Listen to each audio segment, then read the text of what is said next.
नमस्कार। आज गीता सत्संग चैनल में आप सभी का स्वागत है।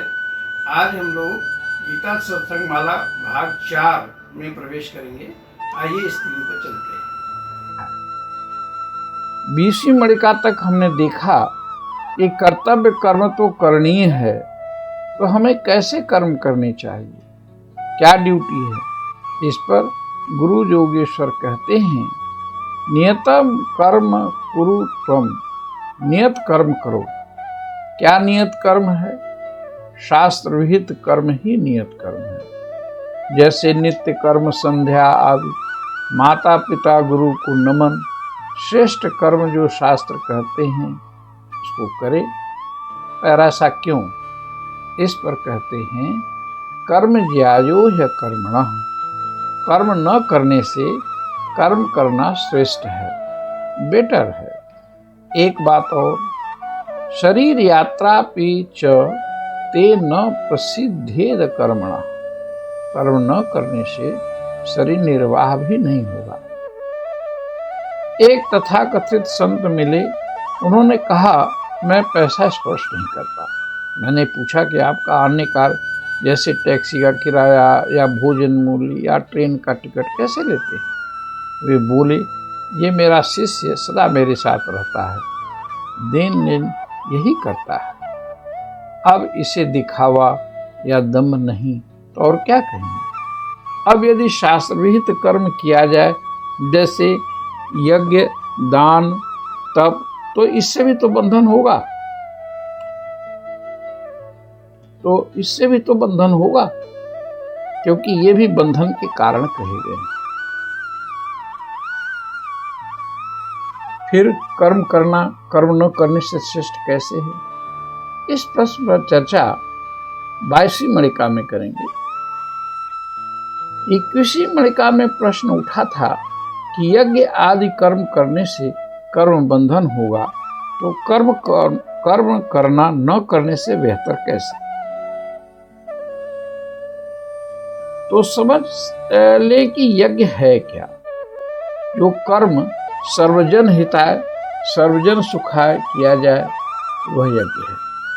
यज्ञकर्ता को फल की आसक्ति नहीं होती। जब फलासक्ति नहीं होगा तो बंधन भी नहीं होगा। आमतौर से निज कामनाओं की पूर्ति के लिए जो कर्म किए जाए वे यज्ञ कहे जाते हैं। जैसे पुत्रेष्ट यज्ञ, धन की इच्छा से कुबेर के प्रसन्नार्थ यज्ञ, रोग निवारण हेतु यज्ञ, ये सब कामना से किए जाने वाले कर्मों को भगवान यज्ञ की संज्ञा नहीं देते।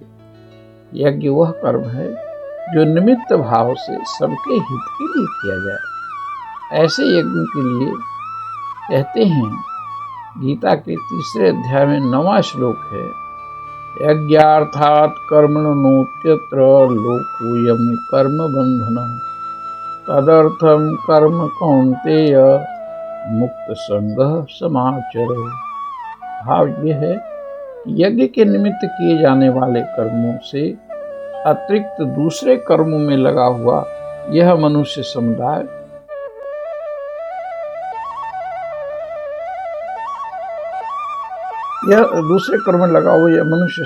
कर्मों में बंधता है। इसलिए हे अर्जुन, तू आसक्ति से रहित होकर उस यज्ञ के निमित्त ही भली भांति कर्तव्य कर्म कर। तो स्पष्ट हुआ कि यज्ञ सर्वजन हिताय कर्म है, फल की आसक्ति से रहित है, तो यही कर्मयोग है। यज्ञ कर्मयोग है। शब्द मुक्त संग बहुत समीचीन है। आसक्ति रहित होकर किससे आसक्ति रहित हो? फल के कर्मों के फल से आसक्ति रहित। भाव ये कि हमें प्रकृति को देना चाहिए, बदले में प्रकृति हमें बहुत कुछ देती है। पहाड़ों के ढेर सारे पेड़ काट दिए, अब वही वृक्ष विहीन पहाड़ हमारे लिए समस्या हो गई। हमने नदियों के सिल्ट नहीं निकाले, उसे गंदा करते गए। बदले में वही नदियां जो अमृत जैसा जल देती थी, अब गांवों शहरों को डूबो देती हैं। उनका जल जहरीला हो गया, पीने योग्य नहीं रहा। इसलिए हम ही तो दोषी हैं।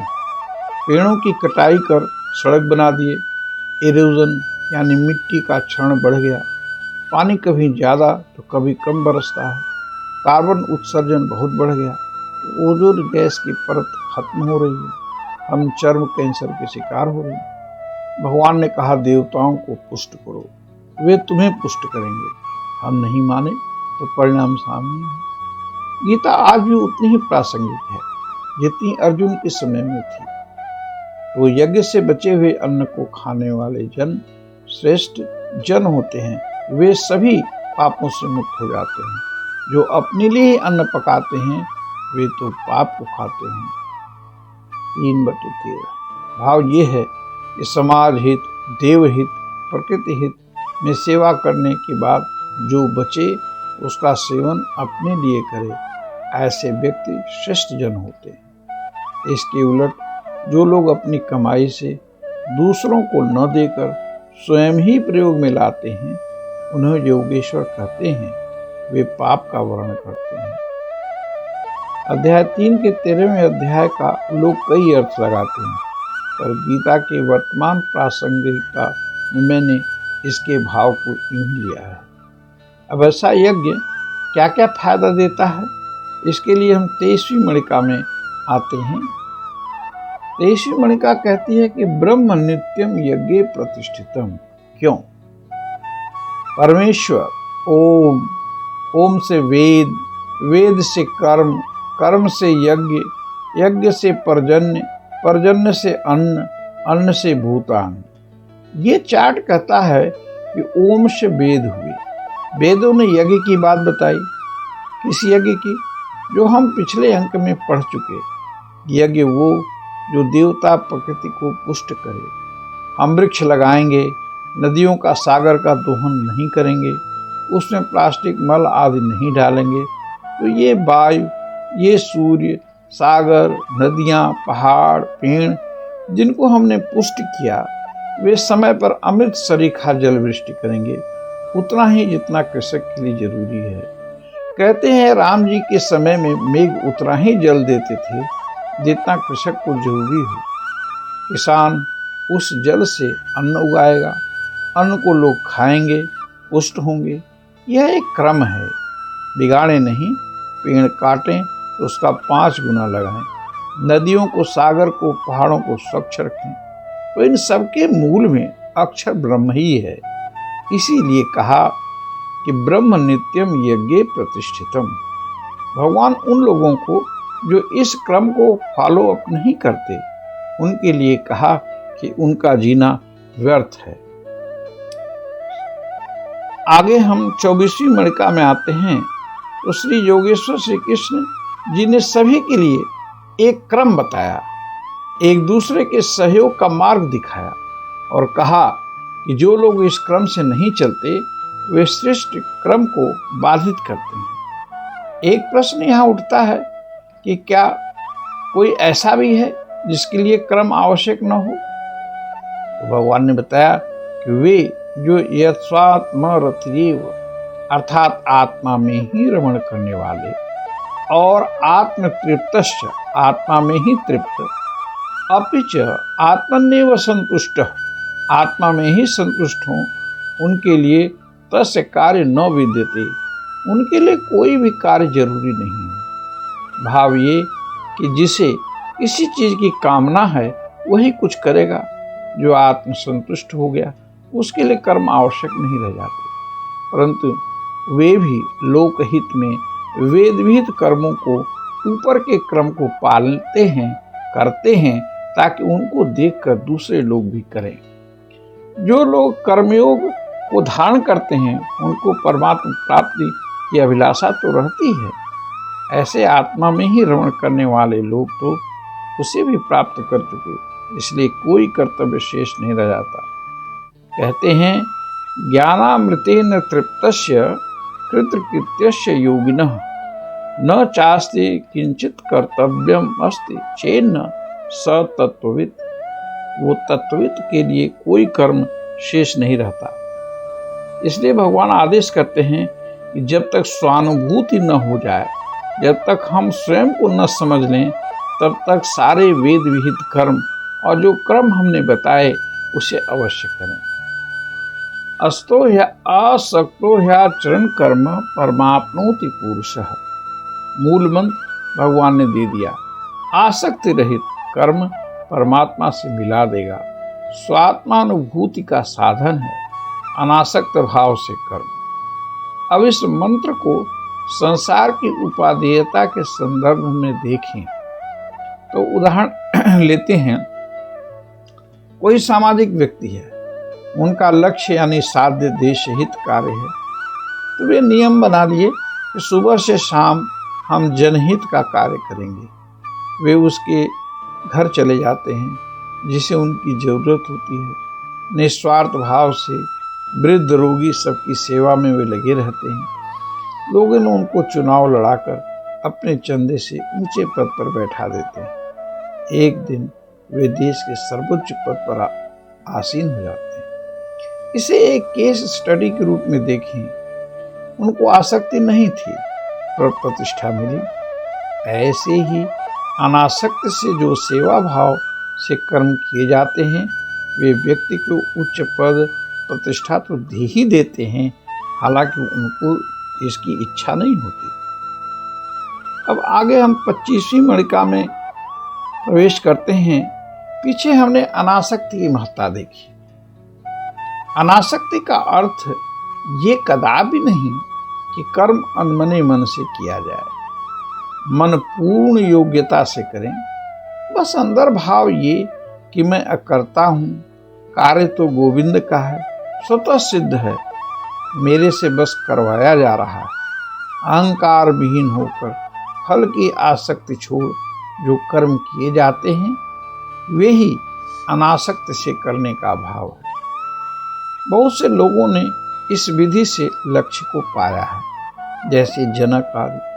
जो आत्मसंतुष्ट होते हैं, वे भी लोक संग्रह के लिए कर्म तो करते हैं। लोक संग्रह का भाव ये कि हम करेंगे तो लोग मेरा अनुसरण करके करेंगे, नहीं तो कर्म होंगे ही नहीं। लोग आलस्य में निठल्ले बैठे रहेंगे। इससे समाज में अपराध जन्म लेगा, अराजकता का राज हो जाएगा। अब भगवान स्वयं का ही उदाहरण लेते हैं। वे कहते हैं, मैं आप्त काम हूँ। मुझे किसी भी वस्तु, चाहे इस जगत की चाहे स्वर्ग की हो, मुझे प्राप्त है। फिर भी लोक संग्रह के लिए मैं भी तो कर्म करता हूँ। कभी राम बन, कभी कृष्ण, कभी सूकर भी बनता हूँ, पर कर्म तो करता हूँ।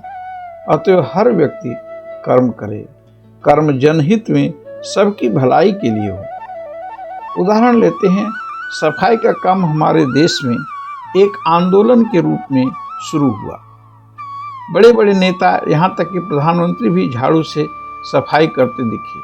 ये लोक संग्रह ही तो है, वरना प्रधानमंत्री को क्या जरूरत है सफाई करने की, प्लास्टिक उठाने की।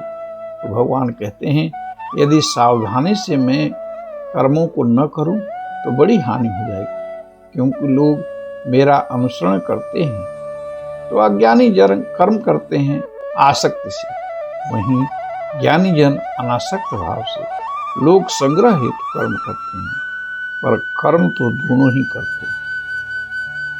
योगेश्वर श्री कृष्ण निर्देश भी देते हैं कि ज्ञानी जन अन्य लोगों को कर्म न करने के लिए या किसी भ्रम को पैदा कर शास्त्र विहित कर्मों को करने में अश्रद्धा उत्पन्न न होने दें, वरन स्वयं करें और उस आसक्त जन से भी करवाएं। यहाँ लोकहित में इस श्लोकों में देखें तो ये श्लोक बड़ा ही महत्वपूर्ण बात कहते हैं। कर्म जरूरी है सबके लिए। देखिए, यदि किसान को कर्म करने से विरत कर देंगे तो अन्न कौन पैदा करेगा? प्रजा भूख से मर जाएगी। व्यापारी अगर व्यापार न करे तो लोगों को सामान कैसे उपलब्ध होगा? और जिनको युद्ध करना है वे तुम्हारी यानी अर्जुन की तरह युक्त सम्मत युद्ध न कर वन में चले जाएंगे, तो समाज में लॉ एंड ऑर्डर कैसे स्थापित होगा? भाव ये निष्कर्ष हुआ कि कर्म आवश्यक है। हर वर्ग के लोगों की जो भी कर्तव्य है, ड्यूटी है, उसे वे जरूर करें, तभी समाज का एक रूप समरूप में चलेगा। तो क्या कर्म करें? तो स्वयं को कर्ता भी मान लें। इस पर हम अगले मणिका में देखते हैं। पीछे हमने देखा कि सभी ज्ञानी और साधारण जन को अपने वेद विहित कर्तव्य कर्म करते रहना चाहिए। वास्तविकता ये है कि सारे कर्म प्रकृति के गुणों द्वारा किए जाते हैं, तो भी अहंकारवश लोग स्वयं को कर्ता मान लेते हैं। संपूर्ण कर्म प्रकृति के गुणों द्वारा किए जाते हैं का भाव है कि सत्वगुण, रजोगुण, तमोगुण, ये तीनों गुण प्रकृति से उत्पन्न होते हैं और फिर बुद्धि, अहंकार, मन, आकाश, 5 महाभूत जो क्षिति, जल, पावक, गगन और समीर, ये 5 ज्ञानेंद्रियां, 5 कर्मेंद्रियां और इनके 5 विषय अगर सबको जोड़ दें तो 23 तत्वों के रूप में परिणित हो जाते हैं। सारे कर्म इन्हीं के द्वारा होते हैं। उदाहरण लेते हैं, इंद्रियों का विषय ग्रहण करना, बुद्धि का काम किसी विषय में निश्चय करना, किसी विषय को मनन करना मन का कार्य है। ऐसे ही शब्द को सुनने का काम कान का है, त्वचा का काम स्पर्श महसूस करना, आंख देखने का काम, घ्राण सूंघने का काम आदि आदि। ऐसे ही समझें, गुण गुणों में ही वर्तते हैं, तो हम कर्ता स्वयं को क्यों मानें, न उसमें आसक्त हों। हम कर्ता स्वयं को इसलिए भी न माने कि न हम शरीर हैं न हम मन हैं, हम तो शुद्ध बुद्ध आत्मा हैं। ऐसे जन को जो स्वयं को कर्ता मानते हैं तो अहंकार विमूढ़ आत्मा कहा गया। तो निष्कर्ष हुआ कि गीता कर्म के लिए प्रेरित करती है, जो आज की वर्तमान में सर्वथा उचित है। विकास बिना कर्म के किए नहीं हुआ। किसान, व्यापारी, सैनिक, वैज्ञानिक, शिक्षक आदि सभी जहां जिनको कर्तव्य निश्चित किया गया हो वह करें। अब हम अगली मणिका में प्रवेश करते हैं, 27वीं मणिका। तो कर्म को करें, साथ साथ चित्त को परमात्मा में लगाए रखें। सारे कर्म उसी परमात्मा को अर्पण कर दें। फिर आशा रहित, आसक्ति रहित, संताप रहित होकर युद्ध यानी कर्म को करते रहें। ऐसे करने से फायदा ये होगा कि व्यक्ति से कोई बुरा या निंदनीय कर्म जैसे कोई अपराध आदि नहीं होंगे। आधुनिक युग में हम गीता के निहितार्थों को भूलते जा रहे हैं, इसलिए समाज में रात दिन अपराध हो रहे हैं। बहुत सारी पुलिस लगा रखी है, फिर भी अपराध नहीं रुक रहे, क्योंकि हमने मन को, चित्त को श्री हरि के चरणों में स्थिर नहीं किया। मन स्वतंत्र हो गया। जैसे घोड़े को लगाम न दे तो वह कहीं का कहीं चला जाएगा, ऐसे ही मन नाना प्रकार के अपराधों का मनन करता है, फिर उसे कार्य रूप देता है। जीवन दूभर होता जा रहा है। जो लोग इस प्रकार बरतते हैं वे इससे सभी कर्म बंधनों को पार कर जाते हैं, अर्थात जीवन के हर क्षेत्र में सफल होते हैं। वे इस मत से नहीं चलते, ये जीवन में पग पग पर संकट का सामना करते हैं। उदाहरण लेते हैं, एक व्यक्ति श्री कृष्ण के कहे अनुसार उस दिन चलता है, उसे बड़ा पद, खूब ऐश्वर्य, धन प्राप्ति होती है। फिर उसने मन को श्री हरि के चरणों से हटाकर अधिक धन संचय की तरफ लगा देता है, क्योंकि उसे अहंकार हो गया, मैं कुछ तो हूँ, मेरे कारण ही इतनी संपदा आ गई। रोज लोग हाथ जोड़ते हैं, मैं कितना बड़ा हो गया, मैं उनको सुनता भी नहीं। इस प्रकार अहंकार हो गया। इस लोभ ने उसके मार्ग को रोक दिया, उससे निरे गलत धंधे हो गए, उस पर शासन की निगाह गई और वे अब जेल में हैं। स्वास्थ्य भी खराब हो गया, परिवार पार्टी सबने साथ छोड़ दिया, आजन्म कारावास की सजा भुगत रहे हैं। भगवान ऐसे ही लोगों के लिए गीता के 3 अध्याय के 22वें श्लोक में कहते हैं, ऐसे मूर्ख को सारे ज्ञानों से मोह नष्ट हुआ ही समझो। श्रेय प्राप्ति के लिए योगेश्वर के बताए मार्ग का अनुसरण करें, मोहित चित्त न हो। अब अगली मणिका 28वीं में हम प्रवेश करते हैं। तब कहते हैं कि तो भगवान ने बताया इस मत के अनुसार नहीं चलता, वह नष्ट अर्थात लक्ष्य को प्राप्त नहीं कर पाता। अब प्रश्न उठता है कि कोई हठ पूर्वक कर्मों का सर्वथा त्याग कर दे तो क्या हानि होगी? तो इसका समाधान है कि हर प्राणी के लिए अपने स्वभाव के परवश हुआ कर्म करता है। ज्ञानी भी अपनी प्रकृति के अनुसार चेष्टा करता है, इसमें किसी का हठ क्या करेगा? अब यहाँ दो बातें हुई। पहली, लोग स्वभाव के परवश हुए कर्म करते हैं। उसका भाव है कि जैसे नदी समुद्र की तरफ जा रही है, उसे आप रोक नहीं सकते, पर प्रवाह को एक तरफ से दूसरी तरफ मोड़ सकते हैं। वैसे ही हर व्यक्ति अपने स्वभाव बस बरतता है।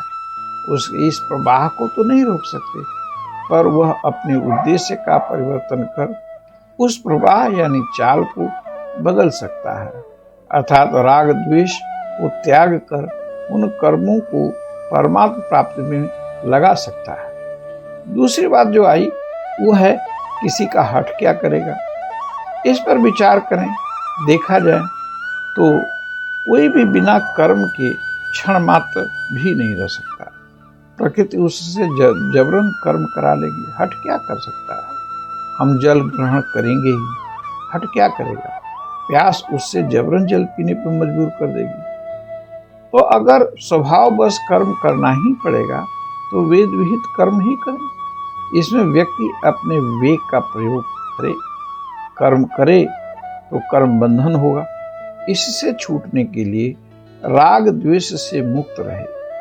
राग और द्वेष दोनों ही कल्याण मार्ग में बाधक हैं। आर के परिवेश में अगर हम देखें तो हर व्यक्ति राग द्वेष से पूरित है। हमने कोई कार्य सोचा, उसमें राग हो जाता है और बाधा आई तो द्वेष स्वतः उत्पन्न हो जाता है। ये राग और द्वेष हमारी प्रगति को रोक देते हैं। उदाहरण लेते हैं, एक गांव में दो मित्र रहते थे। उनमें बहुत प्रेम था, पारिवारिक संबंध था।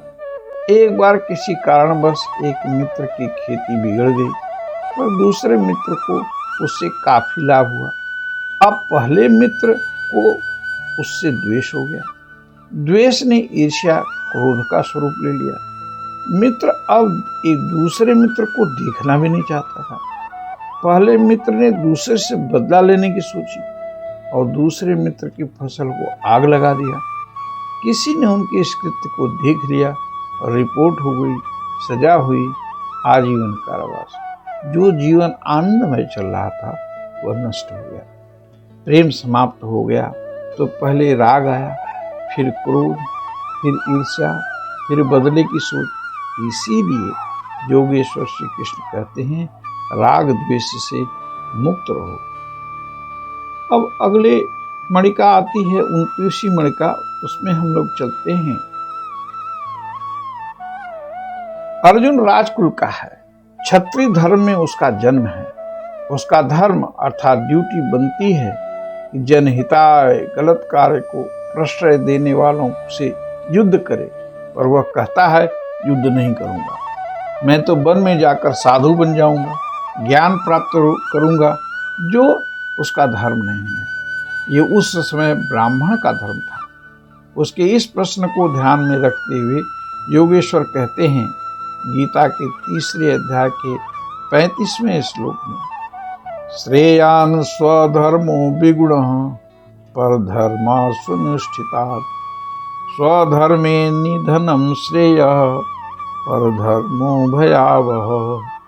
भाव ये है कि अपना धर्म अगर विगुण है तो भी श्रेयस्कर है, दूसरों से उत्तम धर्म भी अति भयावह है, स्वधर्म करते हुए मृत्यु भी उचित है। यहाँ जो धर्म आया है वह आज के विभिन्न धर्मों को नहीं इंगित करता।